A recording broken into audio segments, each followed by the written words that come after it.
Sir बड़ा कर दो क्या? थैंक यू रख लें सर बोलेंगे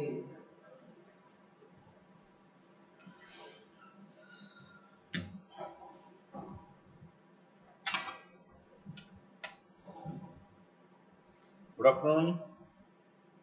Welcome to Vanik-Ias. We'll discuss current affairs of today. First is related to international relation.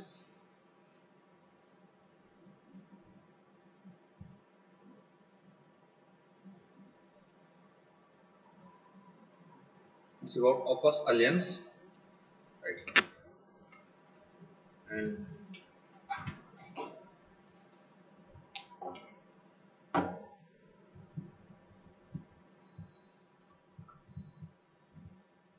just a minute. Okay. So recently, Australia, United States,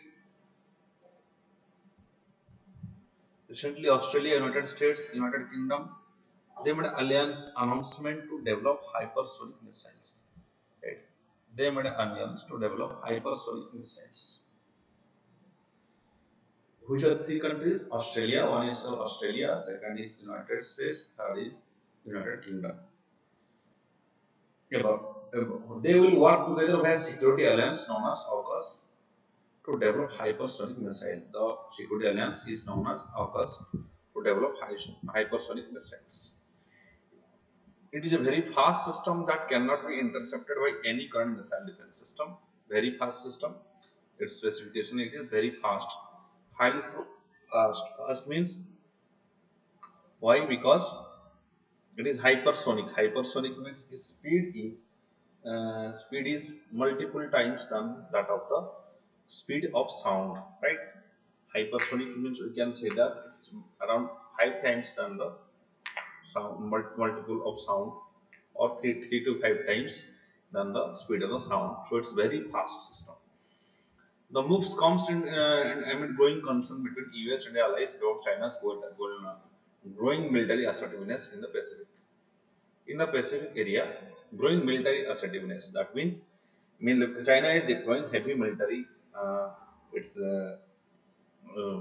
submarines, military submarines, and in the Indo-Pacific region, and also it is developing various ports like in various countries like Hambantota port in Sri Lanka, like throughout India, in the Indo Pacific region, it is developing various seaports like other ports in Pakistan.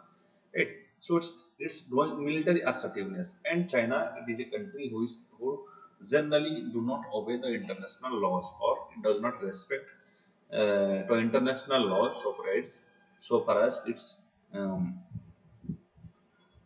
national interest is concerned. For example, in South China Sea, it didn't obey the international court of verdict against South China, international arbitration against China, right? Just because it was against China, it didn't obey. And it is a permanent member of United Nations, and it is a very big power, which is after second largest economy at present. And also, it has a growing economy. It's a sustainable economy, you can say. That's why it is a rising power of Asia. That's why its military assertiveness in the Pacific is growing, but it is a authoritarian government, authoritarian dictator. You can say authoritarian power, China, because Xi Jinping is continuing since long years, and it will also continue in future. So what happens, as this is not democratic country, they are not answerable to anybody, right? So if they create any situation that will hamper the trade in Indo-Pacific, that will be dangerous for the world trade. So in that fear, this Australia, United Nations, and United Kingdom, they are making alliance of, that is AUKUS, to develop hypersonic missiles, especially to counter China's assertiveness in Pacific Ocean.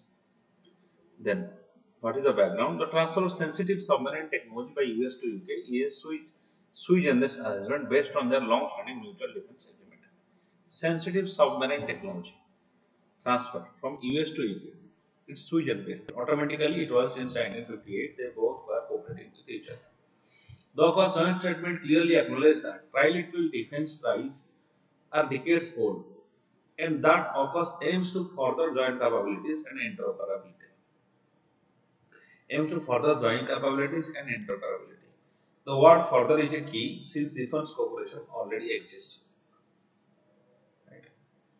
The areas other than cyber capabilities, artificial intelligence, quantum technologies, apart from undersea capabilities, all these things there will be cooperation with each other. There is cooperation, but they have different cooperation since many decades or years old. But still, they want to further their cooperation with each other, right? That is why we say that they want to further the defense cooperation and cyber capabilities because now there is age of cyber warfare and artificial intelligence. Gradually, China is very strong so far as cyber warfare is concerned. They are already doing it, right? They like leaking the research paper. Somebody is researching a particular topic, they will take it and declare PhD. They are PhD. They are also by various applications. Indian government has banned various applications of China. Why? Because his Indian government found that such apps, Chinese apps, they extract information from Indian mobiles, right? So they are taking Indian data, sensitive Indian data, and then misutilizing it. That's why Indian government banned the Chinese apps, right?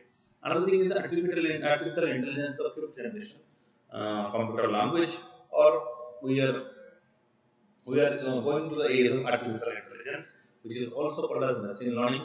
And this artificial intelligence it will induce in the manufacturing sector, service sector, marketing, banking, every healthcare system, everything. It will change the world dramatically. Right? Machine learning. That means a machine will learn itself by its experience, like a human being learns itself. Machine will also learn itself by its experience and observation. That is artificial intelligence. Its mind will be like a human being, right? Then quantum technology is the advanced computing method. Advanced computing method means that is million times powerful than supercomputer. At present, we have supercomputers, right? Supercomputers are very big size computers, like that of a big hall. The size is like a big room. Like they are not used by human beings. They are not used by common human beings or common people. They are made supercomputers are made for specific purposes, like for your banking, like for your weather observation. But supercomputer is very powerful as compared to normal computer. Their computing capacity is very high. But quantum technology, quantum computer, if you consider, quantum is million times powerful than supercomputer. Just so it is the power is completely huge and it is going to transform the way we transact quantum technology, the way we store data, and the way we manufacture. Everything is going to be changed by quantum technology. And so far research is concerned. Earlier, suppose a particular research was taking some thousands of years.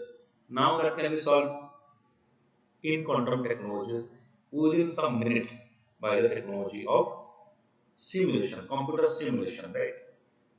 So these are the areas where all these countries like US, United States, and UK all are cooperating with each other. Next.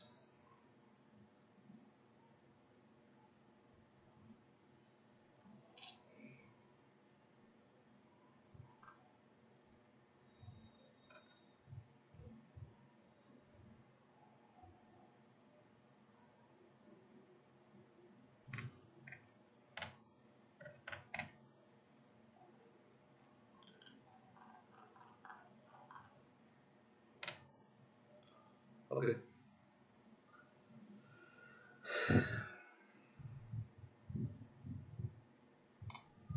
Based on the shared commitment of its three members to deepen diplomatic, security, and defense cooperation in the Indo-Pacific to meet the challenges of 21st century.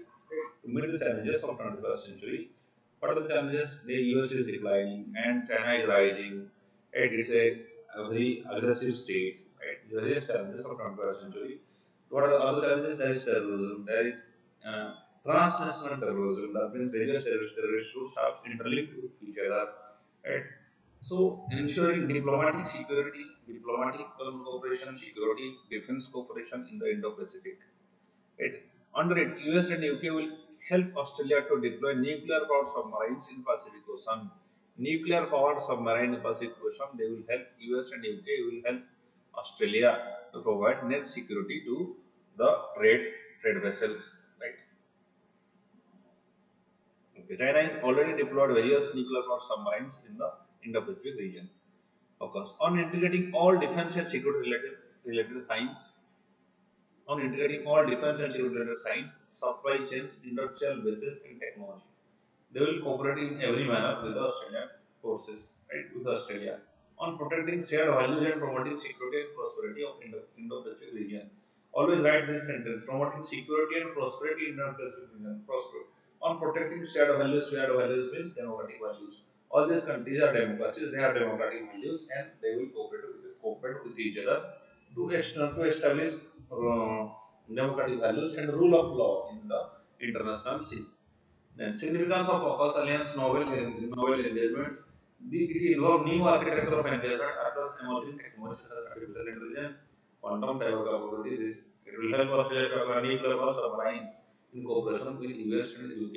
8. In cooperation with US and UK, it will help Australia to acquire nuclear power submarines. It also reaffirms that after Brexit, US still wants UK, not the EU, engage as a key military power, right? After Brexit, US is developing its relationship with United Kingdom. Countering China, even though this has not been said explicitly, AUKUS will condemn the rise of China, particularly its rapid militarization and aggressive behavior in the Pacific region, especially around the South China Sea, right? And in the Spratly Islands and in the South China Sea, mm, it is developing its militarization and aggressive behavior. The AUKUS will counter that, right? Countering China. Okay.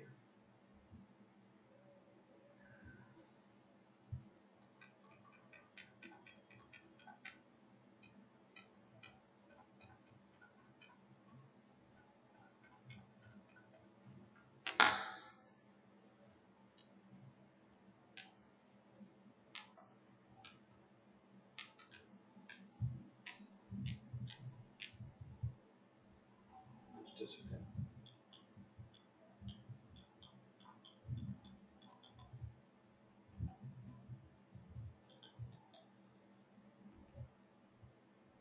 Okay. Shifting US priorities in Asia. It also gives US focus on post-Afghanistan tilt to Asia, right? Priorities in Asia. Earlier, US was focusing only on Afghanistan, but after Afghanistan now, again it will focus on Indo-Pacific region, right? Shift focus of its post-Afghanistan tilt to Asia.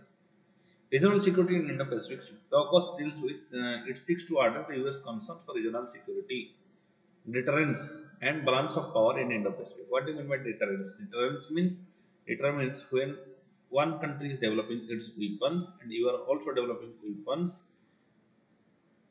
it will not. So both countries they will not take any strong action against the other because they know that if I will attack, the other person will also attack, and that will lead to mass destruction. That is called as deterrence. Deterrence can be of two types by developing good relationship. You are deterring. And another thing is also that if you are developing your capabilities, your military capabilities, you will deter others to attack you. That is one thing. If you have too much power, for example, India has India has nuclear power. That's why there is no aggressive attack from China because it is a nuclear power. Right? That's so nuclear power is the biggest deterrence. Another thing is balance of power. Balance of power means China is becoming too powerful, but Australia is not able to counter them. There is no strong force in Indo-Pacific region. That's why they are making a balance of power. That means almost both when both have equal power, then less chances of fight. When two persons both have equal power, then less chances of fight or dominance. That is called as balance of power in the Indo-Pacific region, complementing Quad. It will enhance the Quad/slash cooperation to point other partnership, including Quad. The Quad and AUKUS are distinct, yet complementary. They are different, right? They are different because AUKUS is development of supersonic missiles, but Quad is a Group of India, Australia, Japan, and US. What are the challenges? Increasing the rivalry with China. The of course will challenge China's naval expansion and hurt its commercial interest. Right? So that is against China. It's a big power. So that is one type of creating tensions, or one steps towards furthering the steps towards next world war. In such a scenario, the relations with China is going to deteriorate. Obviously, this relationship with China is going to deteriorate, and when relationship get deteriorates, that lead to various it has various repercussions, right? So next strategy on issue. Then descent in Asian. Any sudden increase in Australian naval capability is bound to cause unease in the region. This matter association, this is the matter of association for South Indian Nation, disunity over emergence of AUKUS. The disunity in the Asian region. ASEAN is a very successful organization, but as they are not included, that means there is development of such type of nuclear powered submarines will create an instability, or it is one type of militarization of a particular in the sea. Militarization means you are developing various military, I mean various arms, and whenever there is arms, there is insecurity associated with that. Also, as Asian are not included, Asian countries are not included, despite they belong to that region. That is also one type of unease situation, and that shows that there is disunity. It shows that there is a disunity in in Asian, right, or Southeast Asian nations. Okay, next.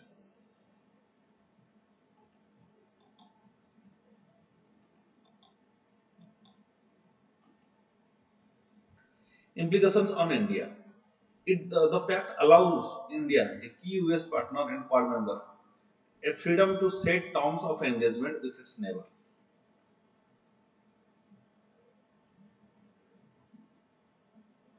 Without formally participating in the China Containment Initiative, US partner Quad member the freedom to set the terms of engagement with its neighbor. Then AUKUS is a border coalition of countries of the Indo-Pacific region to deal with China. Any measure that boosts capability of India's partners is a welcome move. Right? Obviously, India's partners, any measure that boosts capability of India's partners, that means India's partner is Australia, India's partner is US, and if they are or India's enemy is China. So, if there is any measure that strengthens India's strengths, that is a welcome move. So, India is happy with AUKUS. However, AUKUS could push China assuming more adventurous posture by deploying more warships and submarine in the eastern Indian Ocean. So this will lead to unnecessary increase of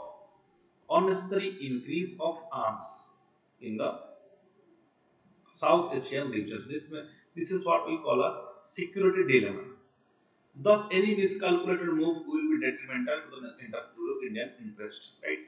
And if happens, and China will more and more it will aggressively deploy nuclear submarines, that is a threat to India as well, because in its both sides the insecurity will develop. There is development of their arms, and that is a threat to India. So that may lead to security dilemma as well, and China also may develop an adventurous posture. What India need to do? What should India do? India needs to display solidarity with its Quad partners. Obviously, we have to cooperate with the Quad partners, that is US, Australia, and Japan, especially at a time when there is tensions with China are rising. So we have to develop our relationship with our friend. India should focus on close defense cooperation and strategically important nations without resorting to a security alliance. We should close defense cooperation and strategical nations. We should develop our defense cooperation with various nations without resorting to a security alliance, so that the world of situation will be avoided, right? Whenever there is a security alliance, then there will be, that means you cannot pursue independent foreign policy, right? That's why India has a policy of non-alignment since post independence or between Nehruvian era, and we have not joined any security alliance. We have developed bilateral relationship. because security alliances are always a threat, because that may create that will not allow you to pursue an independent foreign policy, right?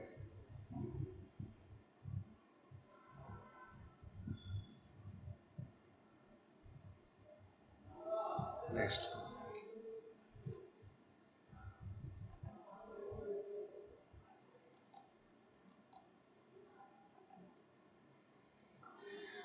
then hypersonic weapon. What is an hypersonic weapon?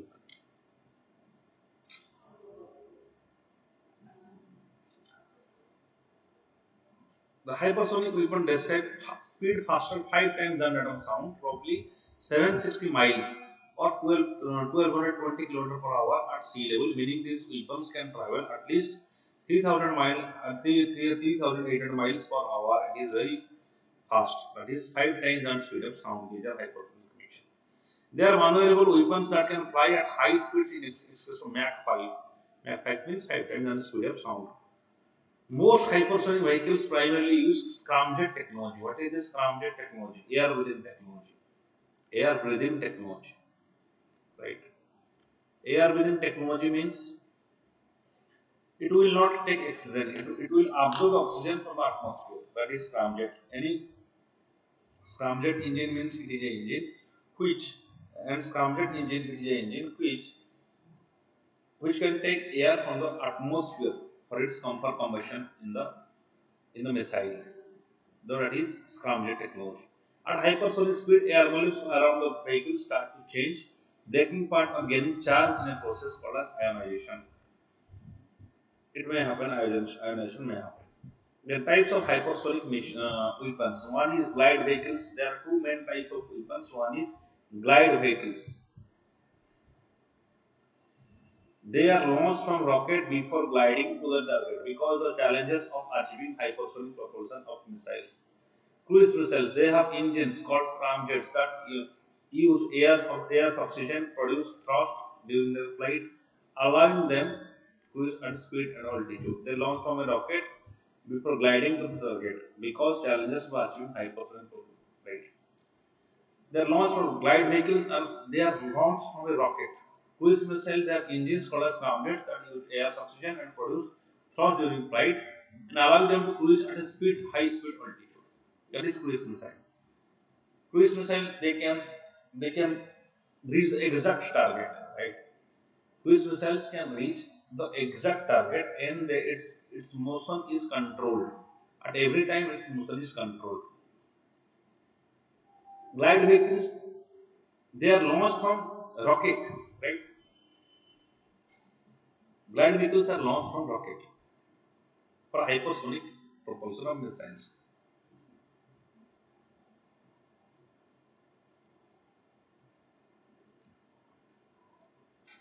Okay.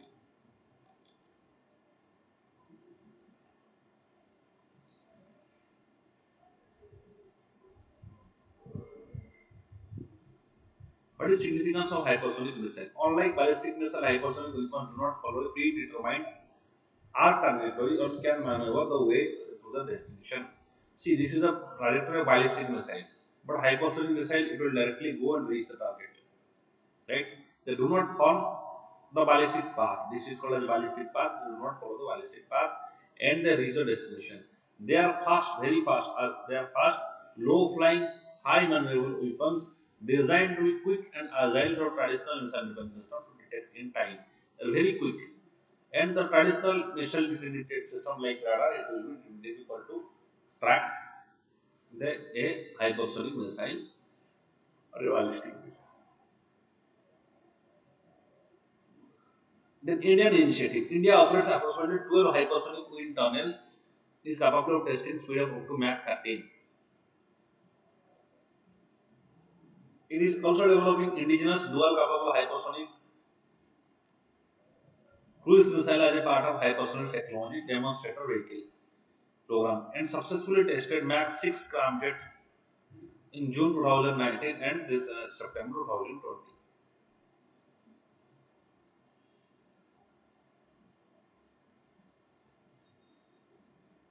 India is developing indigenous dual capable hypersonic missiles as a part of hypersonic technology vehicle program. Successful test Mach 6 means scramjet engine that can go with a speed of 6 times than the speed of the sound. So India is also developing supersonic, hypersonic missiles.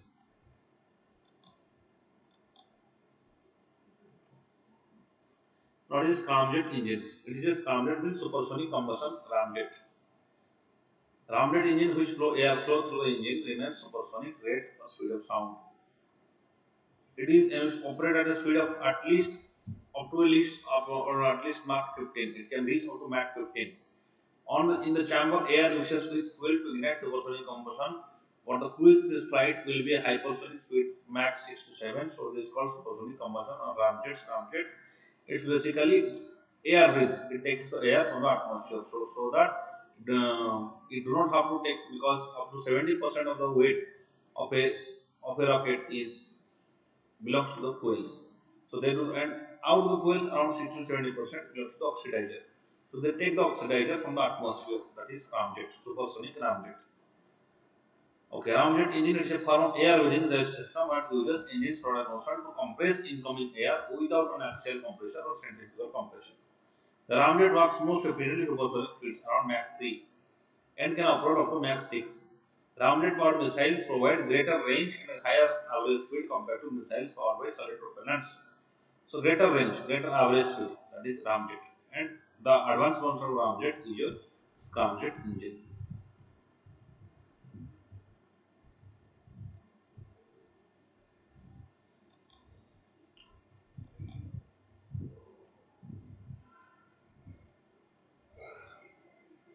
Next, Asian Development Bank Outlook report. Asian Development Bank Outlook report.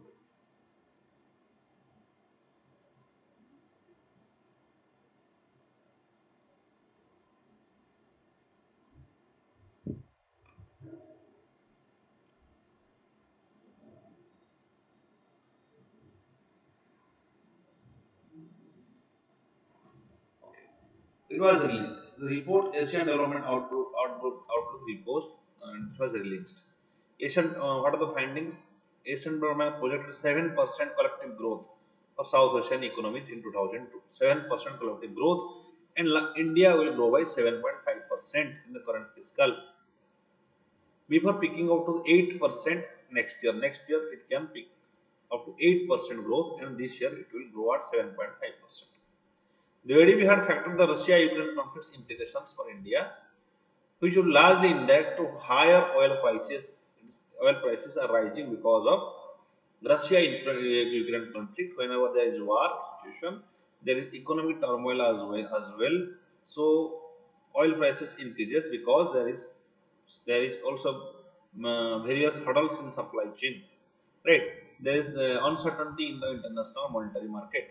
That's why there is high oil prices, and that is affecting India's growth. Has assumed the severity of COVID-19 pandemic. Also, severity of the COVID-19 pandemic is everywhere felt in India. That has also reduced the growth. So, with the rise, that would subside the rise of vaccination rates. It has said that the severity of COVID-19 pandemic will subside. That means it will reduce as the vaccination rate increases. India has already vaccinated around 80% of its population. Even India has vaccinated almost. mm, India has vaccinated. It has given two doses, both doses to 80% of its population. Already it has given, right? So that's why the effect of COVID-19 has already reduced. As we have witnessed now, we have after we don't know what is third wave after second wave. Actually, there is no any significant rise of cases or occupying medical beds. Hospitalization has reduced significantly. Even during the peak of COVID-19 disease, we have witnessed that hospitalization is just 10% of the total bed. So we can say that the pandemic is working very well. The developing Asian economies are predicted to grow by 5.2% this year and 5.3% in 2023 due to robust recovery in domestic demand and continued expansion in export. Right? Asia's economic predicted growth this year, the developing Asian economies are growth at 5.2 year and 5.3% in 2023. Robust recovery, domestic demand and a continued expansion in exports. Exports are increasing and domestic demand is increasing because there was lack of use and lack of demand. Demand was greatly reduced in the because of COVID pandemic. Now that is resurging. The developing Asia comprises 646 member countries of ADB by geographic group, the Caucasus and Central Asia, East Asia, Southeast Asia and the Pacific. South Asia comprises Afghanistan, Bangladesh, Bhutan, India, Maldives, Nepal, Pakistan and Sri Lanka. So these all countries they will grow by around 7%. India will grow by 7.5%. It was the growth was reduced because of the COVID pandemic effects and also the effects of Ukraine and Russia war. Right. So this is the outlook Asian development outlook report.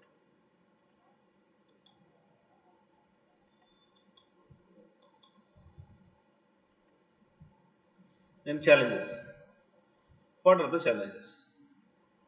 Inflation is accelerated and the current account deficit will widen due to surge in the global oil prices. Surge in the global oil. Inflation will accelerate and current account deficit will widen. Why inflation will accelerate? Because high oil prices, high petrol and diesel prices, they had an inflationary pressure on all the sectors of economy because they that fuels the transportation cost. When transportation cost increases, then products or price of every goods and services increases because everything is ultimately the burden falls on the consumer. Right? That includes the transportation cost. So as inflation increases, the production manufacturing cost increases, and also the price of every particular goods and services increases. And another thing is current account deficit will widen. Why current account deficit will widen? Because our import will increase, right? Earlier, suppose we are purchasing the same 100 rupees, now we have to pay for 110 rupees. So, ultimately 10% rise in our imports. We have already in post-independence India, in almost all the time, our import is more than the export, right? And now the price of import is increasing.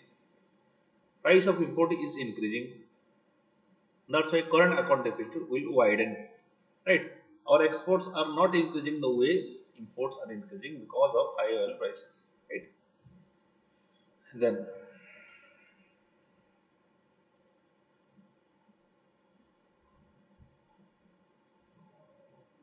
mobilizing resources was particularly challenging for the state governments in improving their fiscal resources was critical for India's sustained and inclusive growth. India's sustained and inclusive growth. Challenge state governments in improving their fiscal resources. India's sustained and inclusive growth. Next, suggestions. Government in the region will need to remain vigilant what government has to do and prepare tax to counter their risk. Monetary authorities should also continue to monitor their inflation situation closely to control inflation, right? And how to counter this such type of risk, like how to improve the exports, right? Then region's economy urgently need mobilize fiscal resources to restore the health of public finances and build more inclusive and sustainable future. Building more inclusive and sustainable future. Fiscal resources to restore health of public finances. We have to increase the public health of public finances. We have to reduce our expenditure and we have to more and more and do the expenditure in investment in public investment like building infrastructure, right? Strengthening personal income and property taxes can raise additional revenue for the tax payment more progressive. Making taxation more progressive means those who are rich they must pay more, right? They must pay more and government must utilize them for development of public infrastructure, and that will boost the economy as well. Significant opportunity exists to expand the use of tax and other fiscal instruments to tackle the environmental and health priorities with a raising revenue.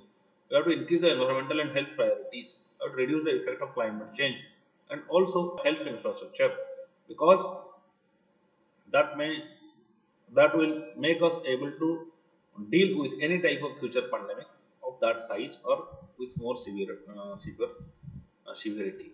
Right? So these are the suggestions. Next, sorry.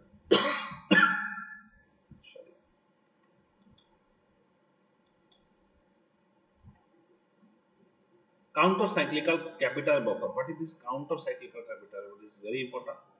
Reserve Bank of India said it has decided not to activate a counter-cyclical capital buffer at this point in the time. It is not required. It not required. Counter-cyclical capital buffer is not required. What is it? Let's know what is this, right? CCCB. CCCB. The RBI has proposed CCCB in January 2015 as a part of Basel III requirements. Basel III requirement, it is related to banking reforms. Actually, because the CCCB to be maintained, keeping the ratio at 0% ever since. Right. The Basel III and international agreed set of measures developed by the Basel Committee on the banking supervision in response to financial crisis 2007-2009. The measures aim to strengthen the regulation, supervision, risk management of banks. These are the Basel norms by Basel Committee under the 2008 financial crisis. It is based on RBI's review of credit GDP gap, the growth of GNPA, industry outlook assessment and index, interest coverage ratio, other indicators as part of the first monetary policy of every financial year. It is based on the monetary policy of every financial year, credit to GDP gap. Let us know what is this counter-cyclical capital buffer. So first thing is it is a part of Basel III requirements. It was proposed by RBI in 2015, but at present it is said that it is not required. Okay. Then what is it?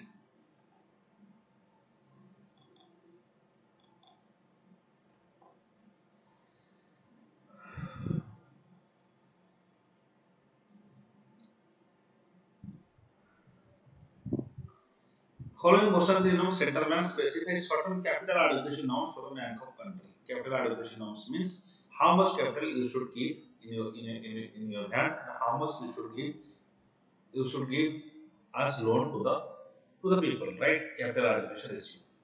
And how, out of which, and also you have to think about the NPA issue. How much of amount in NPA that should be in a limited amount. The CCCB is a part of such norms and calculated fixed percentage of bank's risk-weighted loan book. Fixed percentage of risk-weighted loan book. That means how much NPA, how the risky assets are there. On the basis of that, this CCCB is calculated. Is supposed to be in the form of equity capital. It is supposed to be in the form of equity capital, and if the minimum buffer requirements are breached, capital distribution constraints such as limits on dividends, share buybacks can be imposed on the bank. And if the minimum buffer requirements are reached, that means how much you should store with yourself, how much capital you should store with yourself as a safety measure. If that is violated, then there will be limits on dividends. Right? There will be the fines may be imposed on the bank. Then significance. Creating a buffer. It requires bank to build up a buffer of capital in good times. So whenever there is good times, you should store a buffer or a secure amount of money, which may be used to maintain flow of credit in real sector in difficult times. When liquidity arises, you may utilize those money to boost the demand in the economy. Now, restricting indiscriminate lending. Restricting indiscriminate lending, right? This assumes that you should not lend indiscriminately on political pressures or because of any reason, right? Because that will lead to the issue of NPA, like it happened in past, right? Indiscriminate lending.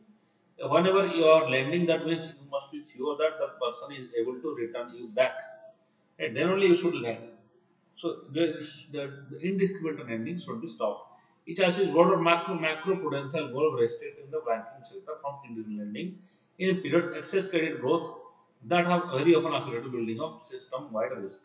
It excess credit growth creates the issue of NPA. Okay.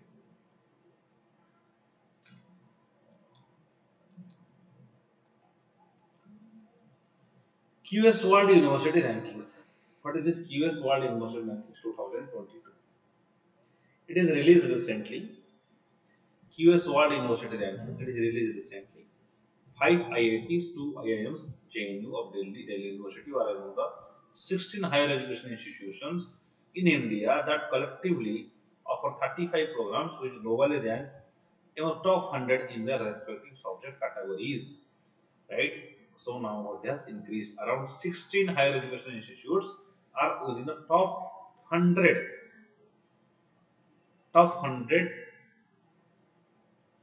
education institutions of the world. That is QS World University ranking. That is Quacquarelli Symptoms QS, a UK-based think tank. The QS World University Ranking is the annual publication of university rankings which comprises global overall and subject ranking, whose name is World's top universities for the study of 51 different subjects. It is most widely read university ranking in the world.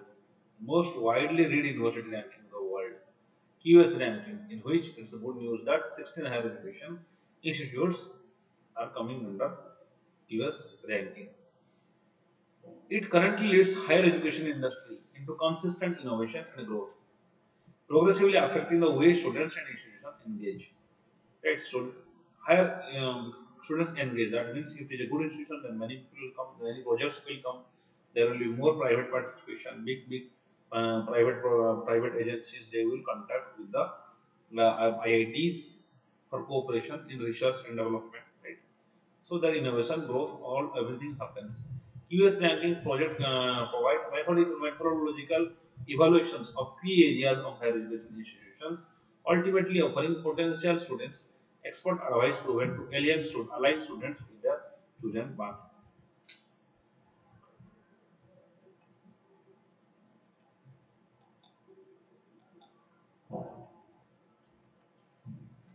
Indicators. The QS is a number of academic indicators by which to measure institutions depending on specific ranking in question. They question academic reputation, a score-based academic reputation of the institution. How type of professors are there, how much papers or research paper they are producing. Right? H index. It is an index that attempts to measure the both productivity and impact of published work of the scientist or the scholar. Right? Published work, productivity and impact of published work of the scientist or the scholar in a particular university that also measures it. And citations for faculty. Citations evaluated in some fashion to take into account the size of institutions, right? How are the infrastructures, and based on the most widely accepted measure of research strength, infrastructure, right? All these things are citations for faculty. Research strength. Then staff with PhD. The indicators based on simple proportion of each institution that holds PhD or equivalent terminal degree. Simple proportion of each institution that holds PhD. So staff with PhDs. So these are the parameters on which QS World Economic Ranking is established, and out of top 100 institutions we have 16 universities.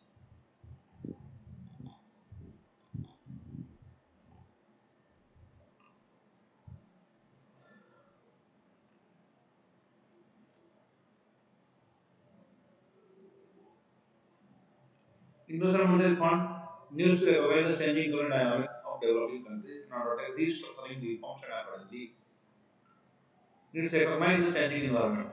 IMF needs to recognize the changing environment dynamics and development of developing countries in order to restructuring reforms accordingly.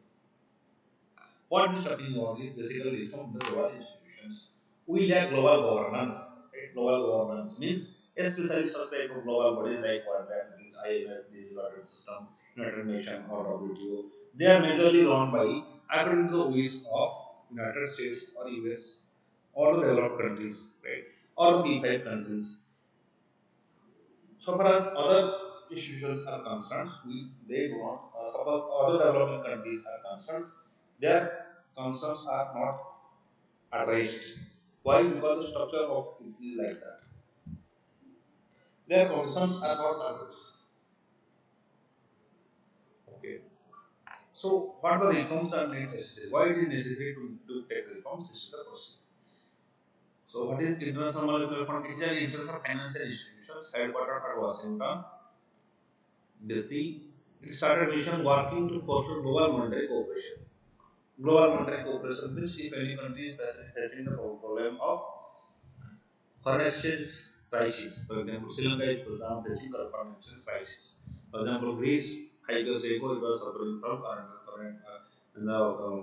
foreign exchange crisis. In that situation, the IMF may help secure financial stability, help to secure financial stability, facilitate international trade by leveraging various economies, by providing various information or ideas related to improve trade, promote high employment, it will promote high employment and sustainable economic growth, reduce poverty around the world.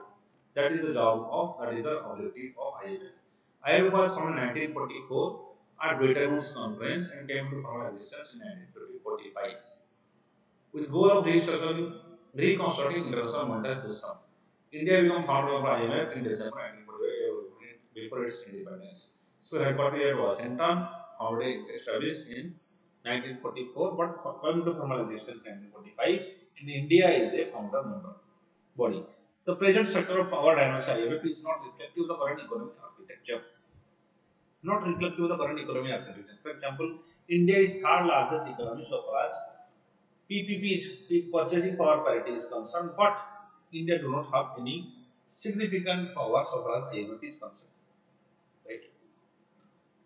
Quotas, the rising cloud of developing countries today vis-a-vis developed once not commensurate with the quotas. Moreover, recent announcement of deferring the next round amendments in quota till 2019 could dampen that there is need. So there is need of reforms in the quotas. Developed countries have greater quotas, right? Okay.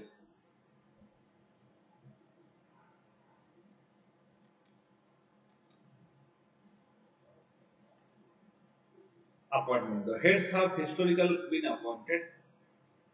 The heads have historically been appointed from a coterie of developed nations, leading to discrimination of developing countries' rise.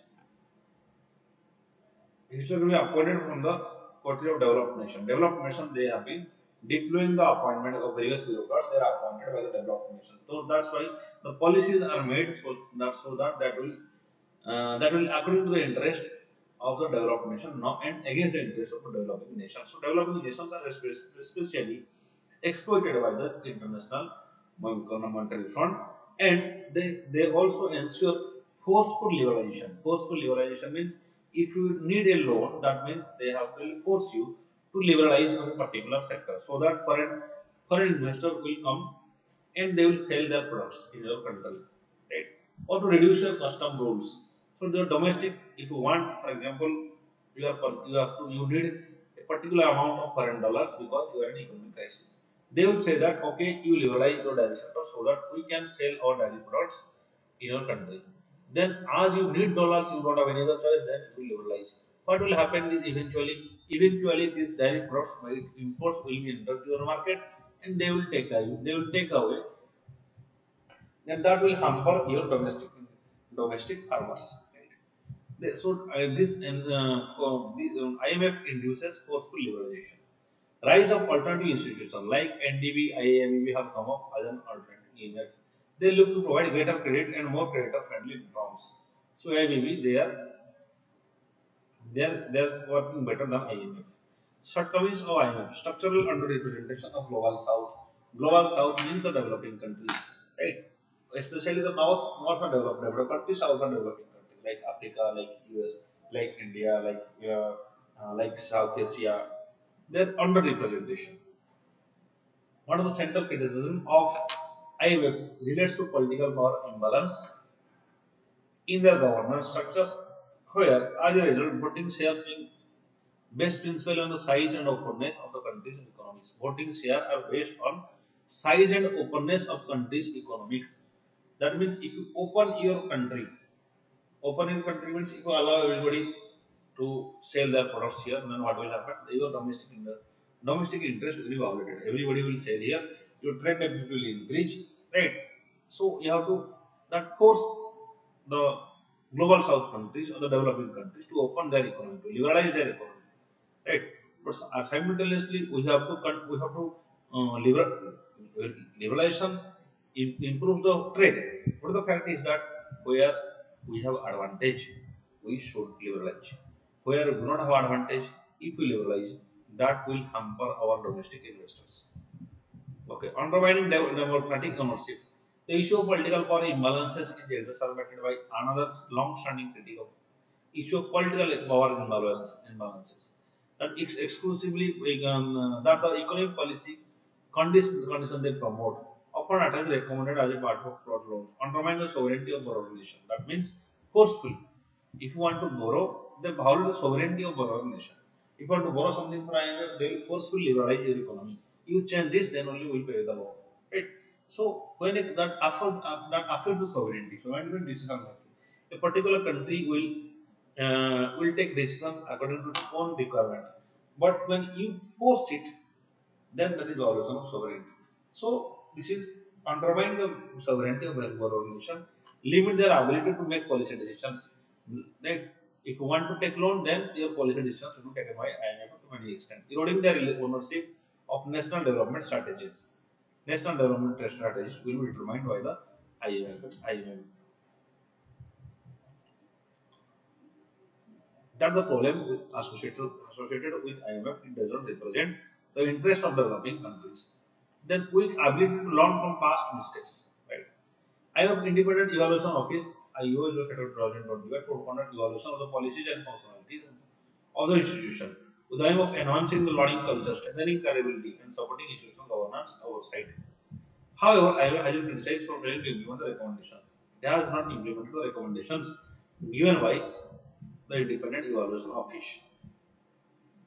Neoliberal criticisms. IMF conditionalities have been widely debated. Critics contend the IMF's prescriptions provide uniform remedies and that do not adequately tailor each country's circumstances. Uniform remedies, that is liberalization for every country. But liberalization hampers the developing countries, and we have more developing countries. The intra-country inequalities is increasing because of the policies of World Bank and IMF. That's why it is a criticism. That is a criticism. These standard austere loans conditions reduce the economic growth and deepen the prolonged financial crisis. The policies of IMF that increase the prolonged financial crisis.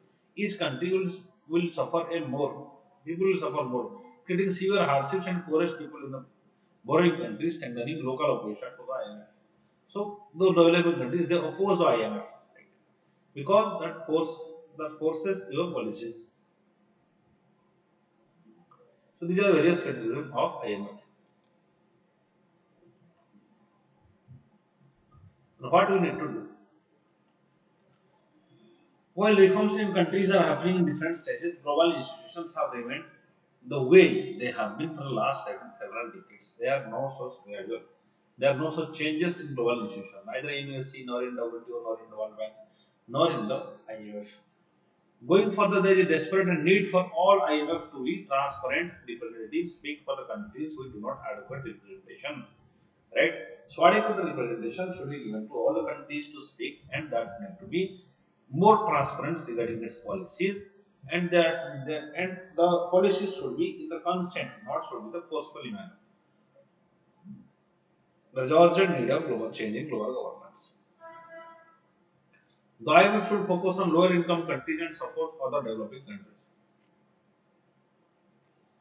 Article 14 consultation reports are utilized by credit rating agencies impacting fundraising capacity of countries like India. That impact the fundraising capacity of countries like India. With continuing trade of emerging markets increasing their share in global output GDP over the years, many experts have called alignment of quotas and accompanying leading windows IMF to reflect changed economic positions of the country. Changed economic positions, not on the parameters of IMF, but also the parameters of global GDP size. Right? How much countries are dependent on a particular country. Size of economy also matters rather than getting aligned to the rules of IMF or the openness of the economy. In conclusion, IMF definitely still have strong competition from various emerging institutions like AIB or ADB. Still, it needs to be nimble footed to adapt the current dynamics. However, to write it off irrelevant will not be appropriate. Neighbors believe in nuclear doctrine through effective confidence building measures. Believe in its nuclear doctrine, believe in its nuclear doctrine effective confidence. Okay. Okay, this last sentence is included by mistake. So it's not irrelevant. We can say IMF is not irrelevant. It's still 7 decades. So it is not irrelevant, but urgent reforms are necessary so far as IMF is concerned.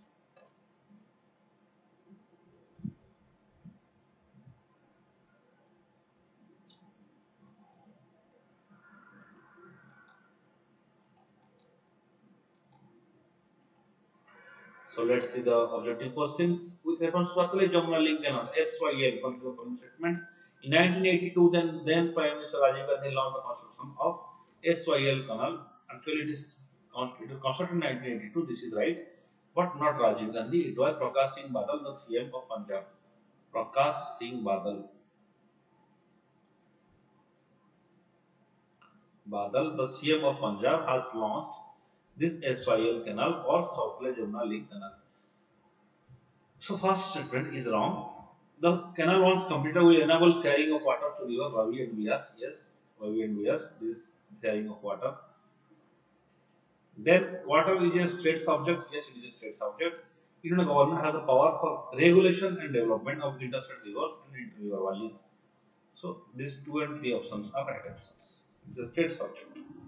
But the Indian government has power of regulation and development of interstate rivers and river valleys. Water is a state subject. Remember.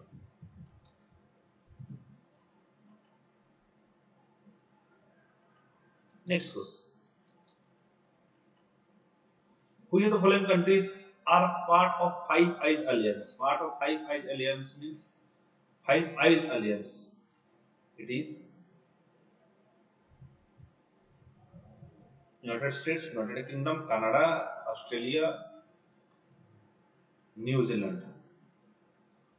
These five countries are part of Five Eyes Alliance.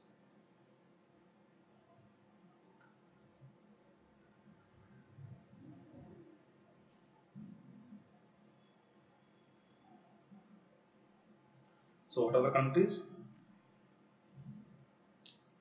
that are United States, United Kingdom, Australia, New Zealand, and Canada? It was this alliance was created during the Cold War. Right? During the Cold War period, they these are the United this alliance was made. Right? Okay. Especially against the Soviet Union. India was not a part of it because India was especially uh, in, was non-aligned movement, pursued non-aligned movement, so it was not a part of Five Eyes Alliance. So these five countries, developed countries, they were associated with Five Eyes Alliance, which is created in the Cold War period.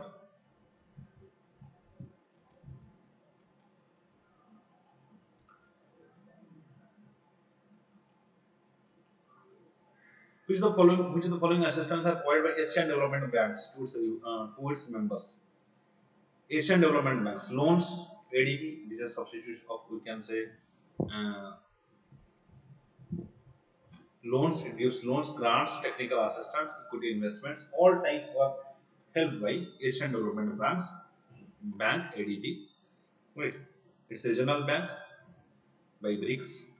Right. It was established by BRICS countries ADB. Next. So all these assistants are made. So type of questions generally all of the above are the answers. The next question is related to electoral bond scheme. State Bank of India and Reserve Bank of India have been authorized to issue electron or encash electron bonds. Not Reserve Bank of India, it is only the State Bank of India. Electoral bonds will be issued in multiples of 1000, 10,000, 1 lakh, 1 crore is. Second option is the right answer.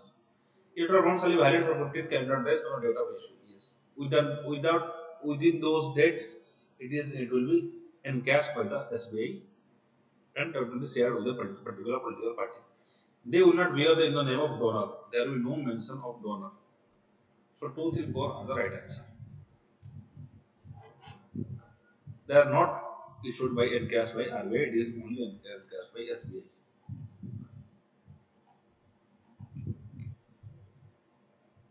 Counter cyclical capital buffer. A decrease in the value of asset over time to a rent. This is called as depreciation. This is not the policy of government by which adjust tax rates, spending levels to influence national economy. Adjust tax rates. Not this fiscal policy. It is an account that bank holds on behalf of the bank. It is an account bank holds on behalf of the bank. The funds in the accounts are for foreign counterparts. No. It is a part of Basel 3 norms. Here it is a part of Basel 3 norms. Calculated a fixed percentage of banks risk-weighted loan book. It is calculated fixed percent of banks risk-weighted loan book. This is CC capital CCCB capital counter cyclical capital buffer. Part of Basel III norms. Basel III norms are law by Basel Committee regarding banking reforms. So today the lecture ends here.